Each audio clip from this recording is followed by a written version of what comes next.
Olá pessoal, tudo bom com vocês? Eu sou Alexia Broto, professora de Processo Civil. Sejam muito bem-vindos ao curso de recursos em espécie. Esse curso a gente vai analisar todos os recursos em espécie previstos no artigo 994 do Código de Processo Civil. Porém, antes de analisarmos todos os recursos, todas as suas características, especificidades, nós temos que compreender que o sistema recursal não é composto apenas por recursos. Recurso é apenas uma parte do sistema recursal, é apenas um braço do sistema recursal. Não é por outro motivo que o Código de Processo Civil, lá no livro 3 da parte especial, ele não fala apenas em recursos, mas sim em meios de impugnação das decisões judiciais, porque há vários meios de impugnar uma decisão judicial. Recurso é apenas uma delas. Então, o nosso sistema recursal, ele está ancorado em 3 pilares. Quais são esses 3 pilares? Ações autônomas de impugnação, os sucedâneos recursais e os recursos em espécie. Então, vamos compreender, num primeiro momento, essas ações autônomas de impugnação. Então, olha lá, o Código de Processo Civil denomina que as ações autônomas de impugnação podem ser mandado de segurança, ação de revisão, invalidação ou reforma dos efeitos da estabilização da tutela antecipada, a ação rescisória e a reclamação. Nós temos esses 4 exemplos de ações autônomas de impugnação. Não são apenas essas as ações autônomas de impugnação, mas são as ações mais frequentes na nossa prática jurídica. Então, por que são denominadas ações autônomas? Ações autônomas não são recurso. Recurso significa o prolongamento do acesso à justiça, recurso significa que ainda não houve o trânsito em julgado. Ações autônomas são processos separados que também visam a impugnação de alguma decisão judicial em alguma situação. Então, vamos lá analisar. Por exemplo, mandado de segurança regulamentado pela Lei 12.016 de 2009 tem qual efeito? O mandado de segurança, ele tem o efeito de impugnar um ato mediante a proteção de um direito líquido e certo com uma prova pré-constituída. Então, você protege um direito líquido e certo por meio do mandado de segurança. Não é recurso de mandado de segurança, é uma ação própria que, inclusive, cabe o pedido liminar. Depois, nós temos ali ação de revisão, invalidação e reforma dos efeitos da estabilização da tutela antecipada, prevista no artigo 304 do CPC. O que é essa ação? Essa ação é aquela ação a partir do momento que a parte requer uma tutela antecipada antecedente. O juiz defere essa tutela antecipada e a parte contrária tem, a partir desse deferimento da decisão interlocutória, possibilidade de interpor o agravo de instrumento. Se a parte contrária não interpõe o recurso de agravo de instrumento, essa decisão interlocutória concessiva da tutela antecipada, ela estabiliza. E essa estabilização, muito embora não faça a coisa julgada, previsão lá do próprio parágrafo 7º do 304, ela é uma estabilização com força de definitividade. Mas se a parte contrária quiser alterar essa estabilização, ela ainda pode, no prazo de 2 anos, a partir da extinção do processo. Então, estabilizou a tutela antecipada antecedente, a parte contrária ainda tem o prazo de 2 anos para entrar com essa ação específica de reforma, invalidação ou revisão dos efeitos da estabilização da tutela antecipada. Da mesma forma, não é recurso, também não é ação rescisória, é uma ação específica para tentar quebrar os efeitos da estabilização. Depois, nós temos ali a ação rescisória, artigo 966 do CPC. A ação rescisória, ela tem uma previsão bastante específica. Não é toda e qualquer decisão de mérito transitada em julgado que é cabível a ação rescisória. Então, a partir do momento que a decisão transita em julgado, e essa decisão pode ser uma decisão interlocutória, pode ser uma sentença, transitou em julgado, não são todas as decisões que podem sofrer ação rescisória. A ação rescisória é só quando preenche uma das hipóteses do artigo 966. Então, por exemplo, o juiz praticou prevaricação, corrupção, existe um impedimento do juiz, aquelas hipóteses do artigo 144 do Código de Processo Civil, ou eu descobri uma prova nova, ou a prova em que se fundamentou o processo é uma prova falsa. Então, são várias as situações, mas o 966 apresenta um rol taxativo de decisões judiciais que, a partir do seu trânsito em julgado, podem ser alvo de ação rescisória. E, por fim, pessoal, temos ali a reclamação no artigo 988 do CPC. O que é a reclamação? A reclamação também não é recurso, é uma ação nova, uma ação própria. Quando?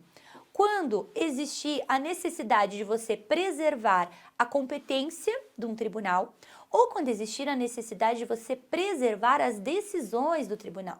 Então, por exemplo, um juiz de primeiro grau que, ao proferir uma decisão interlocutória, ao proferir uma sentença, acaba violando um precedente, acaba não aplicando um IRDR, um IAC, um entendimento firmado já em recursos repetitivos. Então, eu preciso preservar a autoridade das decisões dos tribunais. Ou ainda, aquele juiz de primeiro grau que usurpa a competência do tribunal. Por exemplo, ele faz o exame de admissibilidade de um agravo de instrumento, ele faz o exame de admissibilidade de uma apelação. O exame de admissibilidade de qualquer recurso, ele é de competência do tribunal de segundo grau. Então, quando o juiz de primeiro grau faz esse exame de admissibilidade, ele está usurpando a competência alheia. Também cabe reclamação. Então, a reclamação, ela serve para essas situações: preservação de competência ou preservação da garantia da autoridade das decisões dos tribunais. E cuidado, reclamação apenas pode ser ajuizada, requerida, quando não houver o trânsito em julgado da decisão ainda. Então, são exemplos de ações autônomas, processos autônomos que geram um novo caderno processual, nova demanda, novas custas para você requerer situações específicas e impugnar decisões judiciais específicas. Agora, vimos as ações autônomas, temos um segundo tripé do nosso sistema recursal. Qual é esse tripé? Os sucedâneos recursais. Olha lá, sucedâneo recursal, nós temos como exemplo a retratação e remessa necessária. O nome é um pouquinho estranho, né? Sucedâneo recursal, mas por que o legislador criou esse nome? Primeiro, porque não é uma ação autônoma e também não é um recurso. Então, é um pedido geralmente vinculado, geralmente disposto no próprio Código de Processo Civil, que tutela a garantia dessas decisões. Então, por exemplo, ali nós temos o juízo de retratação, né, ou o pedido de retratação, a retratação judicial, que é prevista em 3 situações. Na primeira situação, é o artigo 331 do Código de Processo Civil, que é o caso de indeferimento da petição inicial. Então, toda vez que a sua petição inicial for indeferida, e as hipóteses de indeferimento são todas aquelas previstas no 330, diante de uma petição inicial indeferida por inépcia, ilegitimidade, falta de interesse processual, ou ainda aquelas petições onde o juiz pediu para a parte emendar e não houve essa emenda no prazo legal, são hipóteses de indeferimento. Diante dessa sentença de indeferimento, se a parte quiser apelar, a apelação cabe juízo de retratação. Então, o juiz indeferiu a tua petição inicial, você pode apelar dessa sentença de indeferimento a partir do artigo 331, solicitando juízo de retratação. Então, o juiz pode se retratar, ele pode voltar atrás na sua decisão para dar continuidade à relação processual. É um sucedâneo recursal. Também temos o juízo de retratação lá no artigo 332. O 332, ele fala das hipóteses de improcedência liminar do pedido.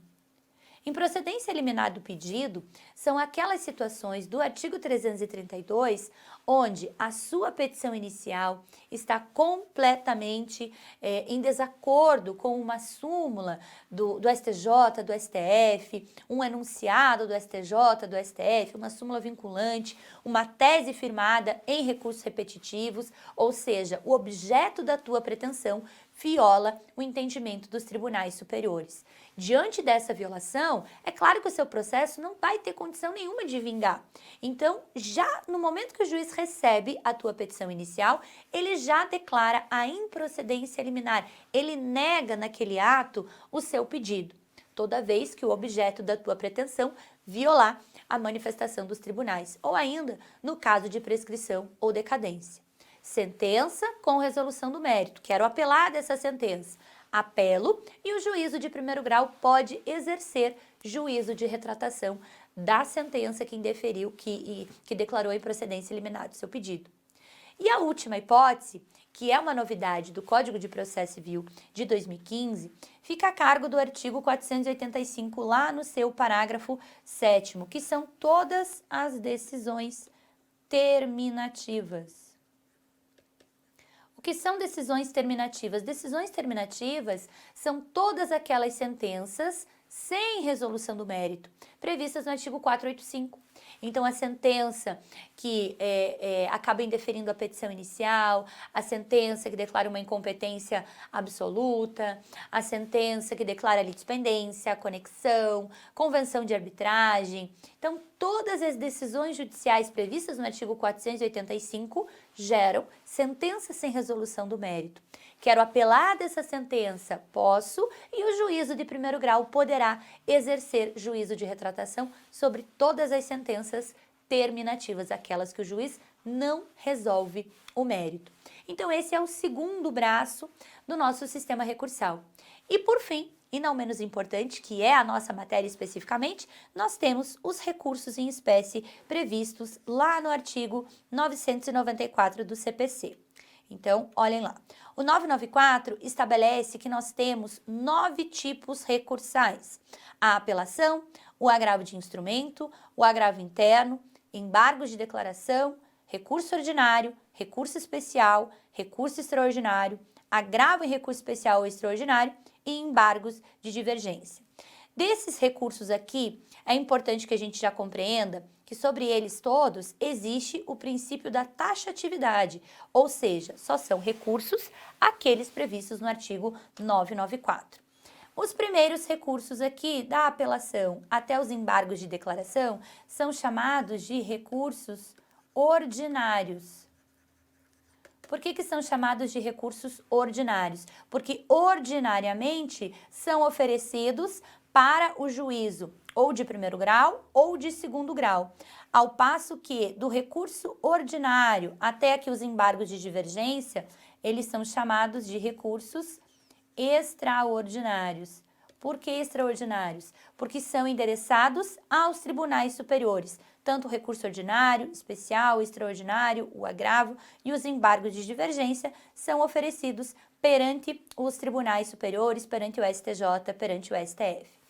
Então, pessoal, são esses os recursos que nós vamos dar sequência aqui no nosso curso, trabalhando os apontamentos relacionados a conceito, cabimento, efeitos de cada um desses recursos, tempestividade, preparo e o procedimento, para que a gente possa compreender a linha processual, todos os recursos que são estabelecidos no Código de Processo Civil, lembrando que, muito embora o 994 determine esses recursos como recursos previstos no nosso ordenamento processual, a gente não pode esquecer que cada ordenamento tem a sua gama recursal. Então, se você for atuar, por exemplo, no âmbito dos juizados especiais, você vai ter outros modelos recursais. Você vai ter o recurso nominado, os próprios embargos de declaração, o recurso extraordinário. Se você for atuar na Justiça do Trabalho, você vai ter o recurso ordinário, o recurso de revista. Se você for atuar na área criminal, tem a apelação, tem recurso em sentido estrito. Então, cada modelo processual vai ter a sua gama recursal. O que nós vamos estudar aqui no nosso curso são esses 9 recursos previstos no Código de Processo Civil. E eu espero você, então, na nossa próxima aula. Bons estudos e até lá!